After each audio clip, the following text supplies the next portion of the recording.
Welcome, everyone, to the Culture Show on IBP Media. Today, we have a special guest in the building. We have Eric Lewald. Eric is the creator of the X-Men cartoon series that ran from 1992 to 1997. Welcome to the show, Eric. Thanks a lot, Emmanuel. We are so grateful to have you here on the show. You know, thinking about this X-Men series, man, like it brings back childhood memories. It takes us back to when we were kids and acting like Wolverine and acting like Jubilee and Magneto. Did you know that at the time when you were creating this X-Men series or putting it together, did you know the impact that it would make on the future?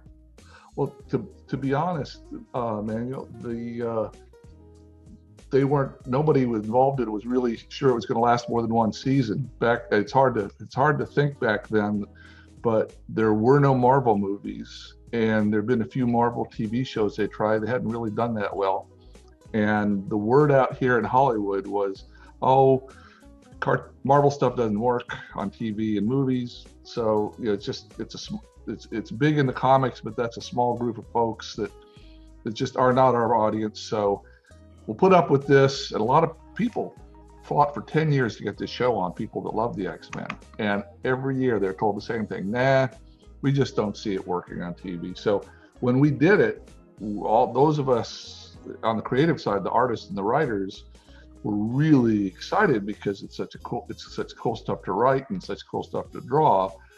But we all kind of went into it thinking this is going to be one season, and then we're going to have to go on to something else because everybody's just telling us, little kids aren't going to watch this stuff. It's too adult. It's too strange. People just aren't going to get this continuing story business. Everybody's giving us pushback about this never going to work for kids. So no, we had no clue when we were doing. We knew it's going to be different, and a lot of times that's where success comes from, when you do something different from what's been on. But we had no idea that it was going to end up being something that hundreds of millions of people around the world watched, and that it was going to be such a success. And when you talk about the adult side to the X-Men, you're talking about some of the romance that Wolverine had for Jean. Even though he wasn't particularly with Jean, he loved Jean. She was with Cyclops, and they had beef, so to speak. Yeah. So that was the realistic side. How did you fit that? How did you make that work for children? Well, what we told people, because as I said, we got pushback from people that put money into it, or advertisers or TV station owners saying, I can't sell cereal to these stories about these 30-year-olds fighting with each other and loving each other. And we just told them, look, A, first of all, it's that way in the comic books. And so the people are getting it in the comic books. And B, when we were young, we like to be challenged. We like to aspire. If our older brother or older sister was into something, we'd dying to read that or watch that TV show. If our little brother or sister, we didn't aspire down, we aspired up. So we kept on telling people, if you make something that's satisfying for teenagers and adults, younger kids, if you put enough fun and excitement into it, they'll follow. And also when he's talking about the romance, of course, no 5-year-old's gonna get a love triangle, but they understand caring about people. They understand, well, she was my friend, and now she's his friend, and I don't feel so good about it. They get the underlying emotions to what happens to our adult characters, and they're drawn in just as much as people that understand every bit of it. So we had that argument. Nobody believed us. And to be honest, in later shows that I've done and my friends have done out here, people forget how well it worked, and they still come back and say, no, we need to dumb this down so only 6 or 7-year-olds will feel comfortable with it. We don't want anything to challenge or confuse them. And so it was our first chance for a lot of us to write as challenging a cartoon as we always want. I've been in the business 7-8 years. The artists like Larry Houston, who was our main director, had been in it 12 years. He's done like 80 shows. He's the first African American to to design characters for Saturday morning back in the 70s. All of us sat around talking. We love these characters. We've never been given a chance to make them as full as we want to, and Fox let us do it. And it's kind of like a gift to us. Yeah, it's our day job. We do it whether, we do it whether they let us do a good job or not. But right. So my first question is, what was the epiphany that inspired you to create X-Men into a cartoon? Okay, well, my epiphany was I got called and offered a job.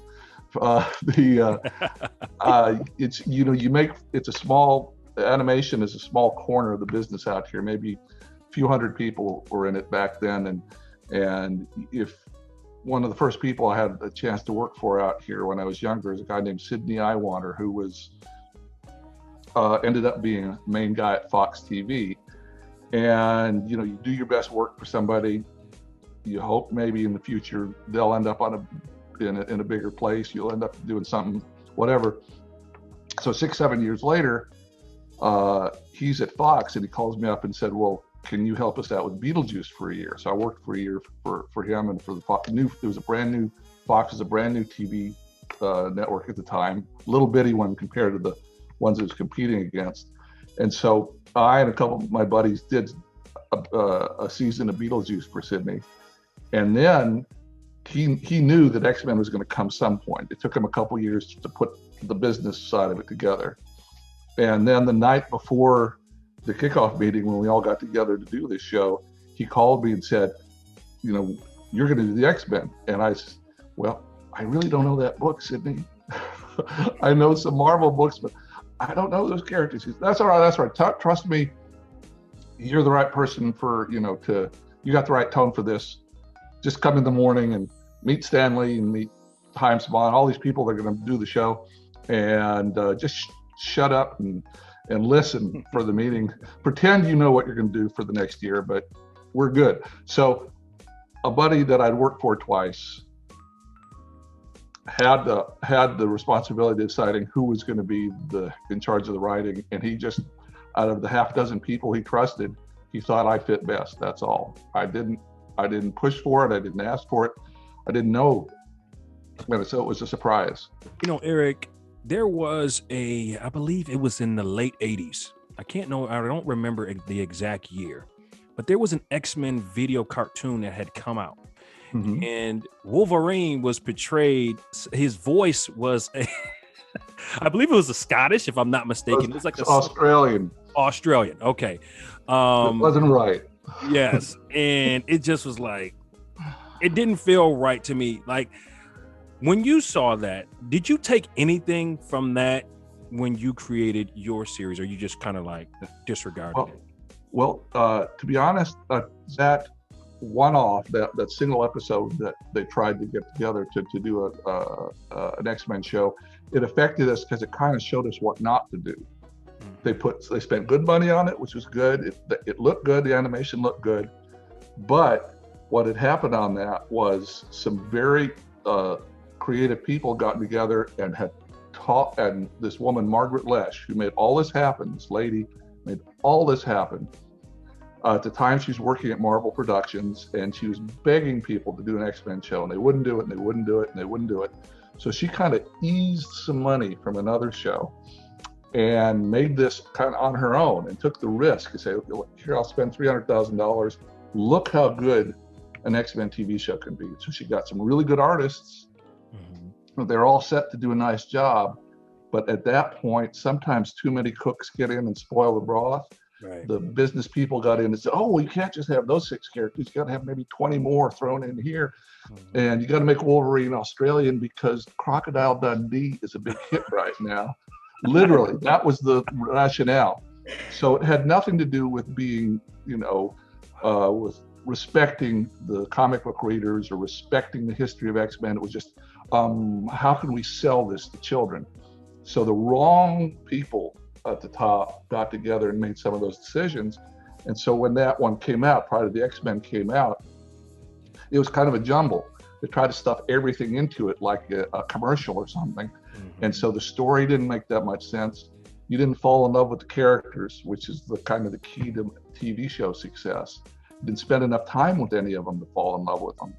And so it just kind of fell off by the wayside. And some of the people who worked on our show, some of the same artists worked on that show and were really upset with how badly that one turned out.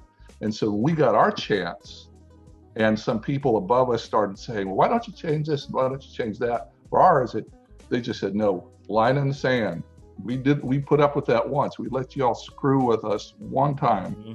This time we're gonna, you can fire us, but if we're gonna do X-Men for you, we're gonna do it right.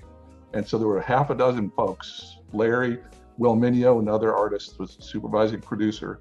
They just put their foot down and said, we're doing it right this time. And Margaret Lesh, that lady at Fox, stood behind us and said, fine, okay, we're going to do that. And I'm going to make some of these people mad because we're not going to listen to their suggestions, but we're going to do it your all's way. Wow. Eric just dropped an exclusive on us on Wolverine's voice being mimicked for Crocodile Dundee. Okay, so I have watched so many like cartoons growing up that you have worked on, and I just have to know, what is your favorite either cartoon or show that you've worked on? Okay, well, obviously the X-Men was the most exciting and successful, and that was great. Beetlejuice was the funniest. That was most fun. I met my wife when I did a bunch of different ones at Disney, and I met her there, so that was satisfying in that way.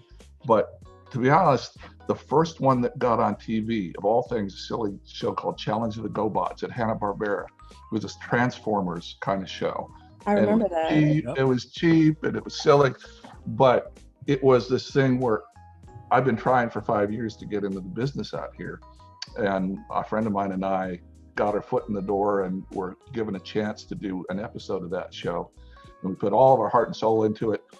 And that was kind of a breakthrough. After we did one, they liked it just well enough, they let us do more.